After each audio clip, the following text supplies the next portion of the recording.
All right, let's do this. Welcome, ladies and gentlemen, to another edition of the Uper Farmers Cigar Garage Talks. How's everyone doing tonight? I'm actually doing pretty good. Winter is quickly closing in on us, but feeling pretty ready. Still need to get some few supplies, some gas for the snowblower and generator, and a tank of propane or two just to have on standby. And what are we having tonight? We're having another Wild Hunt. Again, a good fitting cigar for the hunting stories we're going to talk about. And the name of it is the Obscuro. Obscuro Wild Hunt. Nice cigar. This one has a bit of a defect in it, so I'm kind of having a little bit of trouble to draw on it. There's a little piece of the wrapper, the outer wrapper, missing, so it's giving me a hard time, but not bad. Not bad. Flavor's pretty good. For the beer tonight, we have the Sheehan's Stout. I do believe I know I've had this one before. I'm not sure if I had it on the channel or not. Ooh. Quite heady off the kick here. We'll give her a good pour. Take a look at it. Good dark beer. I'm liking the look of this already. I think I do remember this one. It didn't have a very good head, but the flavor, if I remember correctly, well, that's actually got a pretty good head there. The flavor's really good, if I remember.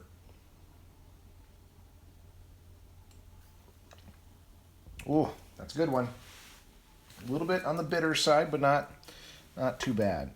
And also tonight, we have the wonderful, delicious chocolate pudding bread. Absolutely amazing. The lady who makes this stuff, we're actually working on a deal with her to split the cost of a certified kitchen.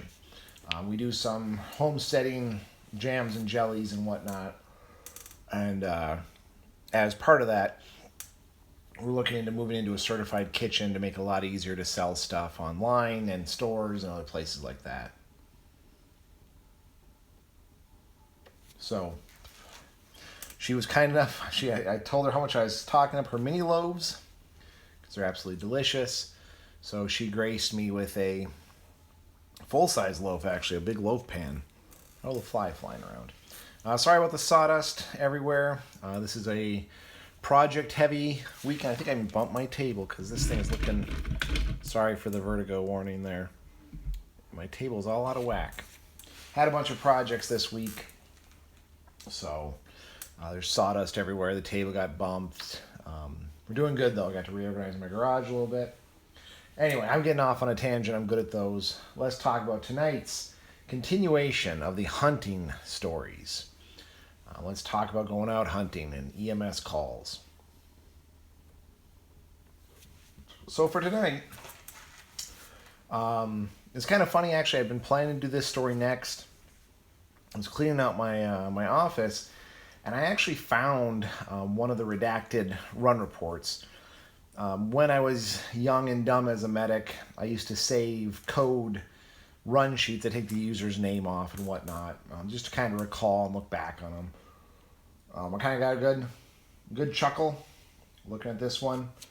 At the time, the man who ran the code with me said this was the best code ever. He'd ever been on the best run code ever. But I'm getting ahead of myself. We'll explain more about that, with that theory there.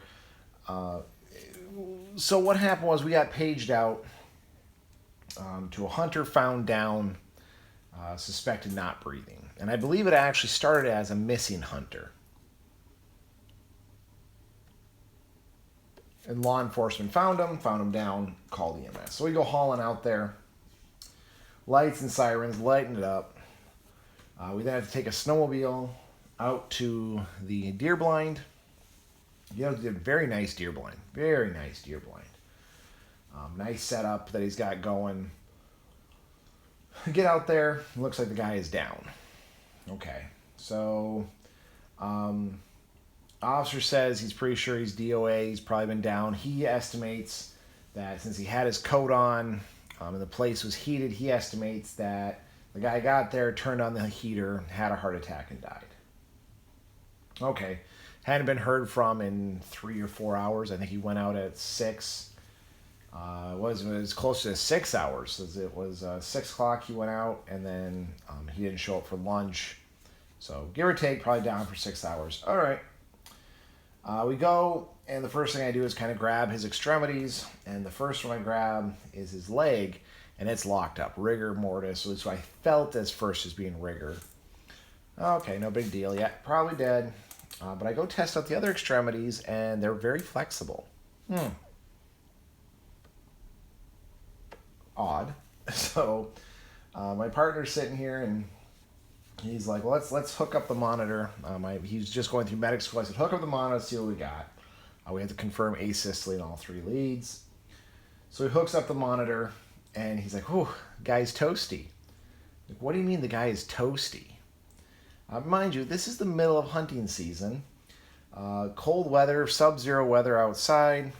His heater really didn't raise the temperature that much. Maybe took it from, negative,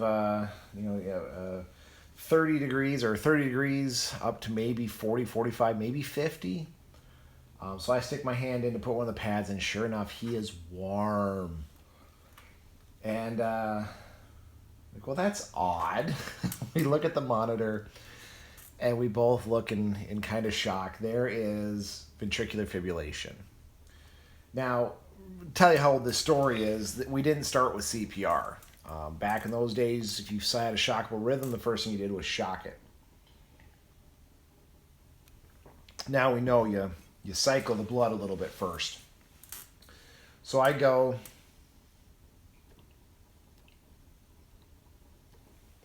charge up the monitor, fire it up, and we have about 2-3 beats of an organized rhythm. So we're jumping on the chest, we're starting IVs, we're giving medications. The officer comes in, and he's just horrified. He thought this guy was dead. We're like, well, he's not exactly quite dead yet. So the officer arranges to have a snowmobile take us out. We're working this guy. Again, old enough, we didn't work in place. We loaded him in the rig and took him off. The guy did ultimately end up expiring, as you might imagine, because he'd been without CPR easily for 20 minutes, if not longer. As we deduce, he probably was going in for lunch when he dropped and had his heart attack instead of just getting out there and having a heart attack. So anyway, we do pronounce it. Guy was DOA, dead on arrival, or dead at hospital. Doc called it shortly after we got there, but we were able to give a handful of drugs, do a handful of procedures. We were able to get a first responder to drive our ambulance, so my partner, who's going through medic class, could help me run the code.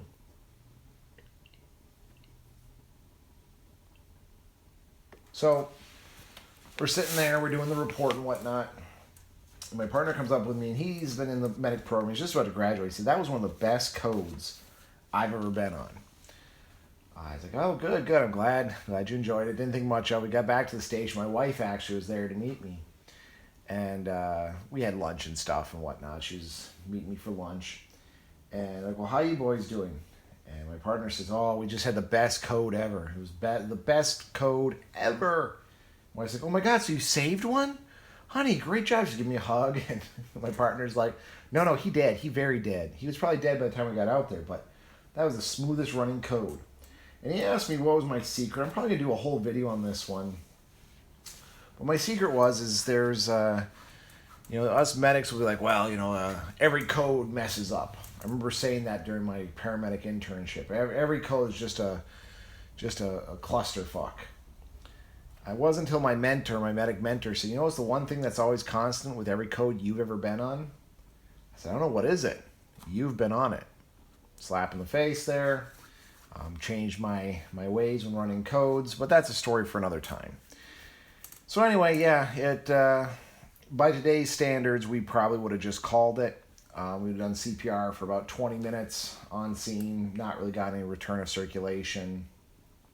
Realized that he'd been without circulation for oh, probably at least 10, 20 minutes. I mean, it took time for us to get to that scene. It took time for that officer to get out there. It took time for him to get a hold of us, dispatch, yada, yada, yada. But to be able to give my partner the best coat ever was worth the work and effort and paperwork and all that. So anyway, there's week 2 of hunting stories. I hope you're enjoying these. We got 2 more weeks to go. I hope everyone's doing well out there, and we'll see you on the next one.